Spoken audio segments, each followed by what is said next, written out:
오늘은 사업자 등록증 내는 방법에 대해서 말씀드리겠습니다.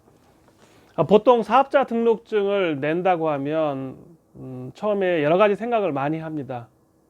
또 법을 배웠거나 아니면 뭐 회계를 배웠거나 많은 부분을 배워도 사업자 등록증을 막상 내려고 하면 좀 답답해요. 근데 아주 간단합니다.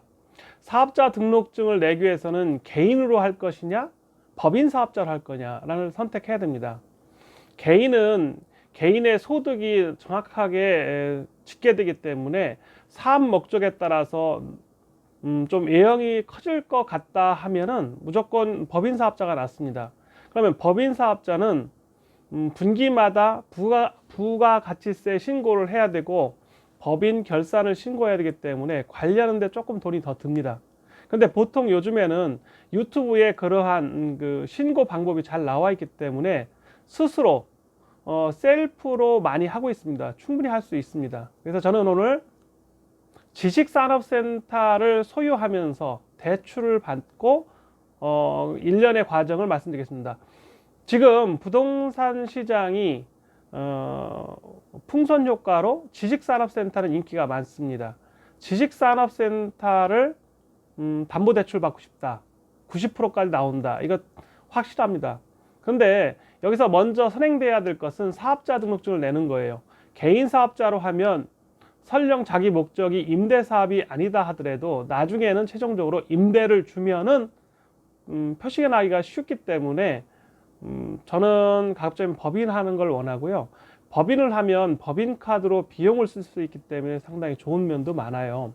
물론 관리하기는 힘들어도 세금 면에서는 상당한 혜택을 받을 수 있기 때문에 저는 법인 사업자로 조금 괴롭고 복잡해도 법인 사업자를 스스로 내자 이런 얘기를 하고 싶어요.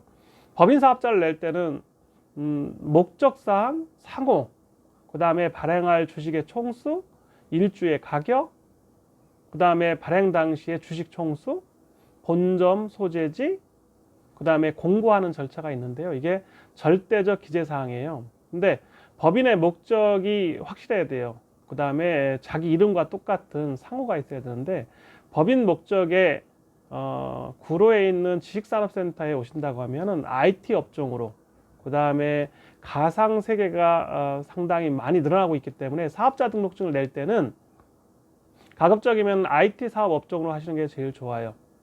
그리고 IT도 뭐 게임 개발이나 온라인이나 컨설팅 정도로 하고요. 그러니까 업태는 서비스, 그 다음에 종목에는 컨설팅 이런 식으로 하는 게 좋고요. 그 다음에 온라인 사업이 상당히 각광을 받고 있거든요.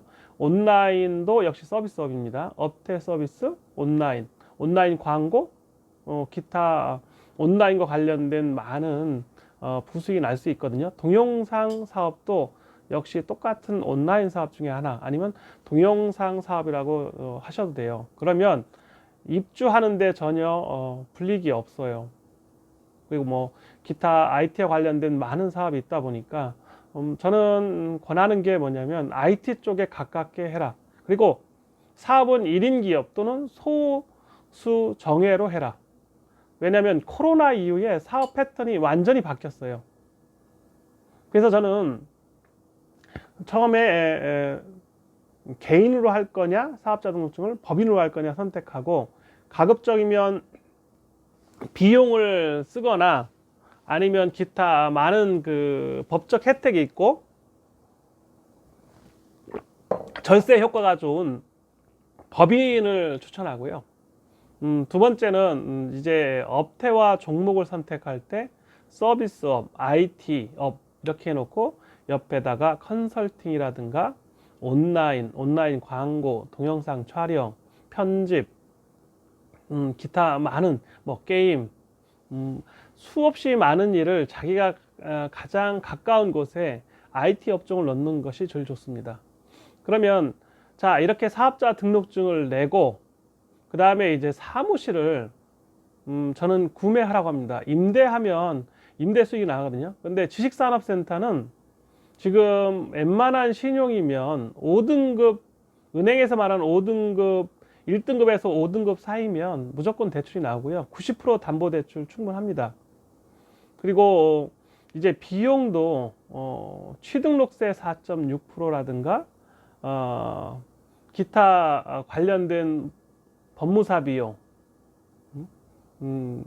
아니면 설립하기 위해서 뭐 비용이 조금씩 사무실 짓기 이런 게 모두가 다 비용으로 떨 수가 있어요. 비용을 운영자금으로 대출받을 수가 있거든요. 제가 오늘 사업자 등록증 이렇게 해서 얘기를 해놓은 거예요. 컴퓨터도 있고 순서인데, 제일 중요한 게 그 담보대출은 시설자금으로 받는 거예요. 3년 일시 상환이냐 아니면 3년 거치 5년 상환이냐 이런 건데요. 보통은 3년 거치 5년 상환이 제일 좋고요. 3년 이후에 다른 은행을 바꿔 타도 돼요. 지금의 담보대출은 2.5% 이하거든요. 그리고 코로나 이후에 지속적으로 경제가 회복되지 않기 때문에 대출 금리는 떨어지면 떨어졌지 올라가지는 않을 거예요. 그리고 다 얘기하는데 U자형 회복이 될 것이다. 그러면 3년에서 5년 동안은 금리를 높일 수가 없다는 거죠. 그리고 3년에서 5년의 경기 회복이 되면 그때 금리를 올릴 수는 있어도 지금 당장 없기 때문에 시설자금 담보대출로 받고요. 운영자금은 1년마다 연장을 해야 돼요. 그런데 저는 가급적이면 사업을 할 때 특히 지식산업센터에서 사업을 한다면 시설자금 위주로 받으라. 정책자금이거든요. 그래서 담보대출로 시설을 자기 사무실 사는 거예요. 그러면 보통 18.5평에 5명 전후가 할 수 있는데요. 그거를 혼자나 둘, 세 명이 하면 나머지 공간을 다른 사람과 쉐어해서 임대비를 받고 그 임대 비용으로 이자를 내는 거예요. 그러면 자기 돈이 전혀 들지 않아요. 그리고 U자형 회복이 되거나 코로나 이후에 어떤 상황이 나도 물가는 올라간다는 거죠. 지금 오닉스 지식산업센터가 1,100만 원에 하고 있지만 바로 옆에 있는 해피랜드가 1,300에 지금 이제 분양을 1,400에 분양을 시작한다고 하거든요. 그러면 저도 한 달이나 두 달에 정확하게 분양을 시작하면 바로 1,400만 원 평당으로 매각을 할 거예요. 그러면 이보다 더 좋은 사업할 수 있는 기회가 없다는 거죠. 그리고 이렇게 그 사업은 하나의 전략을 잘 짜야 돼요. 자기가 사무실을 직접 얻어서 쉐어 오피스로 해서 난과 사업을 해서 이자 비용까지 충당하는 방법이 있는가 하면, 그냥 당장은 사업하지 않다 하더라도 뭐 6개월이나 3개월, 뭐 1년 후에도 할 수 있기 때문에 지식산업센터를 사놓으면 좋은 점이 임대 수익도 날 수 있지만 갭 투자가 확실히 나는 거예요. 그리고 자기 돈이 거의 들지 않아요. 100% 대출을 받을 수 있기 때문이죠. 그리고 다른 하나는 취등록세를 자기 카드로, 법인카드나 개인카드로 6개월 할부로 하면 무이자거든요. 그럼 비용이 다 떨어지는 거죠. 자기 현금이 줄어들지 않고요. 토지에, 대지에 대해서는 면세인데 건물에 대해서는 10% 부가가치세를 환급받을 수가 있어요. 그러면 지식산업센터는 크게 대지와 건축으로 나누거든요. 그러니까 땅과 건물로 나누는 거죠. 땅에는 부가가치세가 붙지 않고 면세고, 건물에는 부가가치세가 붙는데 그 달 기준 25일 전에 매매 계약을 하고 신고를 하면 25일 전에 하면 다음 달 20일 전후에 부가가치세 환급을 받을 수 있어요. 좀 빠르면 그러니까 한 달 안에 부가가치세 환급을 받을 수 있거든요. 그런 방법으로 해서 자기 캐시를 죽이지 않는 거예요. 그래서 다시 한번 요약하자면, 지금처럼 코로나로 인해서 100조가 풀린다 그러면 사업자 등록증이 없는 상태에서는 대출받기가 불가능하다는 거죠.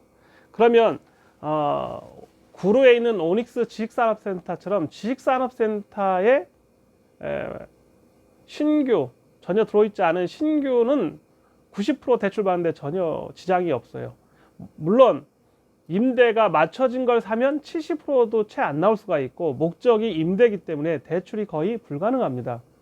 그래서 신규 건물에 사서 사업자 등록을 낸 상태에서 그 사업자로 담보대출을 받고 시설 자금으로 3년 거치 5년 상환을 하고 3년 이후에 은행을 바꿔타도 되니까 금리를 더 낮출 수가 있고요.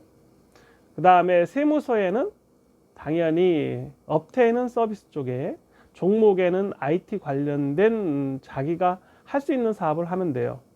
단지 임대나 아니면 그와 관련된 사업을 한다는 거는 사업의 본 목적과 같지 않기 때문에 그런 거는 절대로 하면 안 되는 거죠. 그래서 저는 오닉스 지식산업센터에 오시면 정성호 TV에서 자세히 그런 얘기를 또 컨설팅 해드릴 거예요. 그래서 언제든지 한번 와주시기 바랍니다. 감사합니다.